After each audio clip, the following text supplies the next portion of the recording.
everyone, and welcome back to Overland Trails. In today's video, we're going to talk about one problem we're trying to solve, which is what to do about the wind drag and noise on our rig. We've come across a product from Colorado Fairing Company that is pretty much going to do the trick.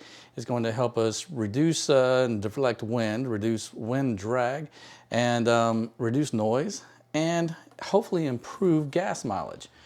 What it is a fairing that's going to go on top of our roof rack that's going to be leaned back at a 55 degree angle, and it's going to take the wind from our windshield off our Sherpa roof rack deflector, deflect the wind here and then up over our camper.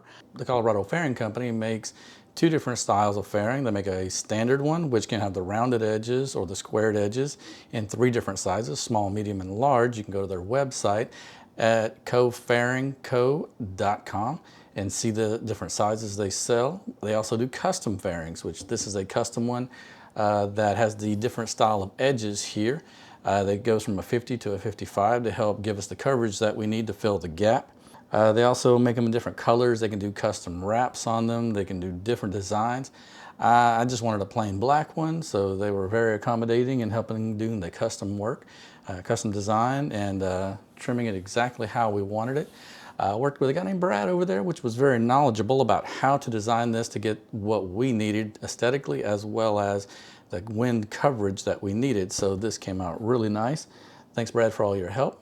So one of the things we're going to do is we're going to take this wind noise detector. We're going to drive and test the wind noise without it.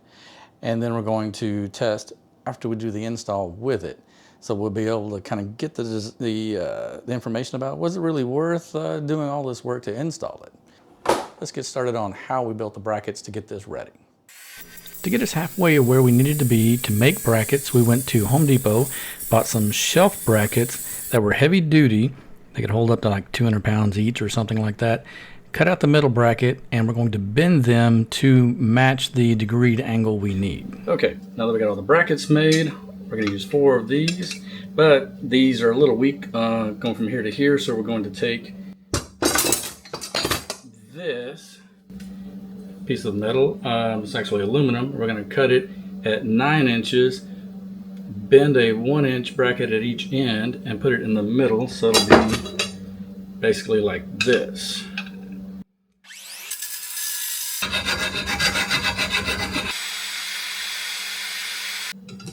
Okay, we got our brackets, support brackets bent and ready to go. These brackets will go right in here and provide this necessary support for the awning. All right, this is the test of the noise in the vehicle before we install the fairing. We're going to do a before and after test. So right now you can see we're driving down the freeway at about 70 miles an hour. Let's check the noise level meter.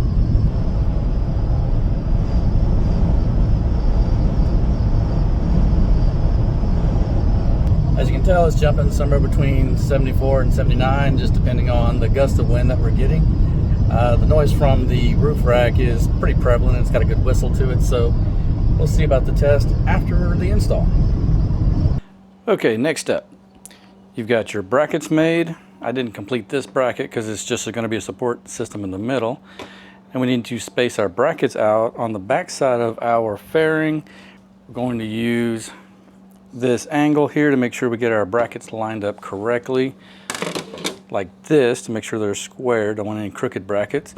And then I'm going to make sure they're spaced out evenly where they can add proper support. And because I'm putting the brackets on before I mount it to the top of the rack up there, I'm going to try to make sure that I can get to each bracket on the rack itself, because I've got to basically stick my arm inside over the window and onto the roof rack. So I got to make sure I can get to each bracket. So there may be a gap in the middle where they're a little bit to each side, so I can reach in and tighten them down. But next steps, let's go ahead and get the brackets mounted.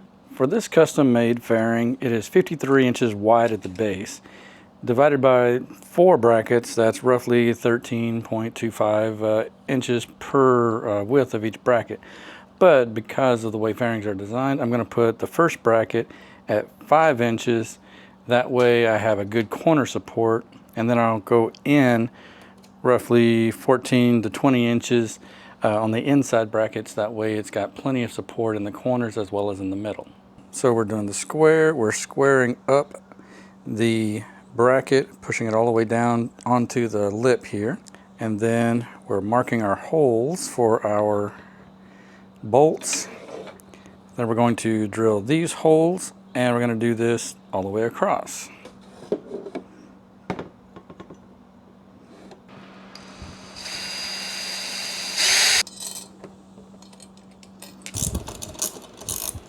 Now that we have our brackets on, you can see they're pretty solid. Again, you don't have to make your own brackets. You can get brackets from Colorado Fairing Company. I'm sure theirs are a lot better, but this being a custom install on the Sherpa rack and the angle that I needed, I had to make my own. So next steps is going to take this and mount it to the top of the Sherpa rack on the Tundra. Okay, in order for the brackets to set properly on the Sherpa rack, we've got to move a bar into place so it makes it a little bit easier to support everything. So let's take a look. Okay, when this bracket gets bolted in here, it's gonna have to have a support bracket back here. So what I'm gonna do is take one of the bars back over here that are not needed, and I'm gonna move it to right here. Alrighty, now that we've got this bracket moved into place, you can see where it's going to support a nut here and a nut here that I'm waiting to come in from Sherpa. And once we get it set up here, we'll adjust all these in line with the way they need to be.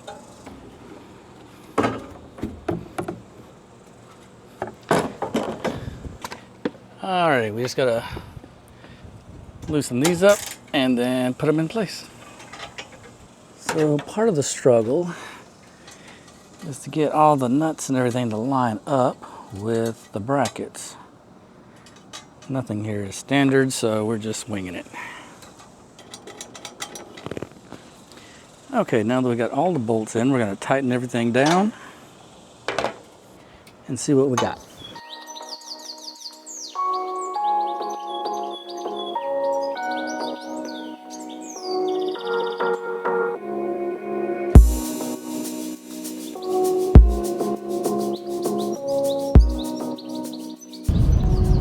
Fairing is installed.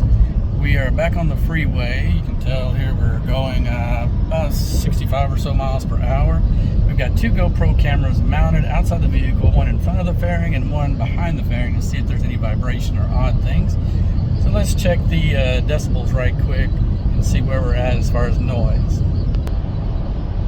The fairing seems to be doing a better job of not letting the air be captured underneath the camper, between the camper and the top of the truck. So this actually may be a lot better deal. So the noise level doesn't seem to be as loud as what it normally was, and like Shannon was saying, it's a little bit windy out, so I'm not sure how that's going to play into it. Seems to be driving a lot smoother. I can already tell on the gas mileage. Okay, test results are in. Let's go over the situation that everything is set up in so you understand the numbers a little bit better that I'm about to spout. It is a Toyota Tundra with a four-wheel camper Hawk flatbed on it. So obviously gas mileage is affected quite a bit. So that's where you're going to see low gas mileage, but possibly improvement. We'll get to that. It has a roof rack on it underneath the camper, so that has a little bit of an effect on how the air is managed as well. So on the basic facts, let's see.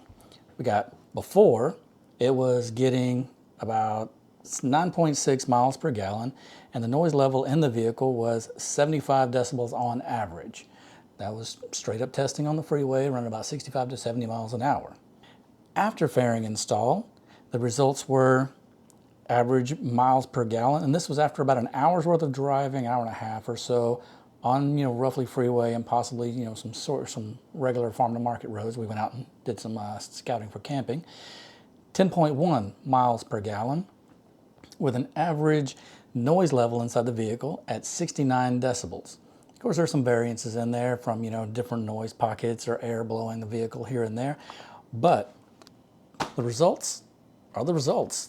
I am very excited to have this fairing on our vehicle. Colorado Fairing Company did a great job of managing me through the process of my ignorance of what was, needing to happen, the design, the positioning of it, how it was going to mount to the rack. Brad again was on point, excellent to deal with. He made things so much easier and was very responsive. That was impressive. Most companies I'm dealing with back and forth, they got 20 million other things going on, so they don't respond in a couple of days. Brad sometimes would respond to me, in like 2 or 3 times a day with my questions, was very patient with me. Again, my ignorance of fairings and how this goes. So thanks again to Colorado Fairing Company.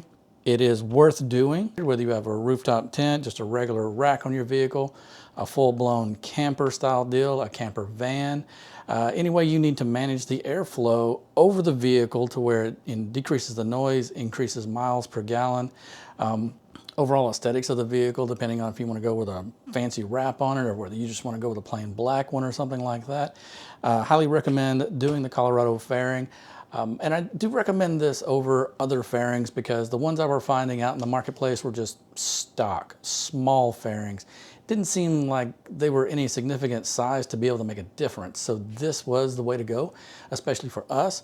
I'll be recommending it to my friends. If you have any questions about the testing or the design or how this went with the Colorado Fairing Company, please shoot me a message. And if you like this video, check out these other couple of videos here that are install and reviews.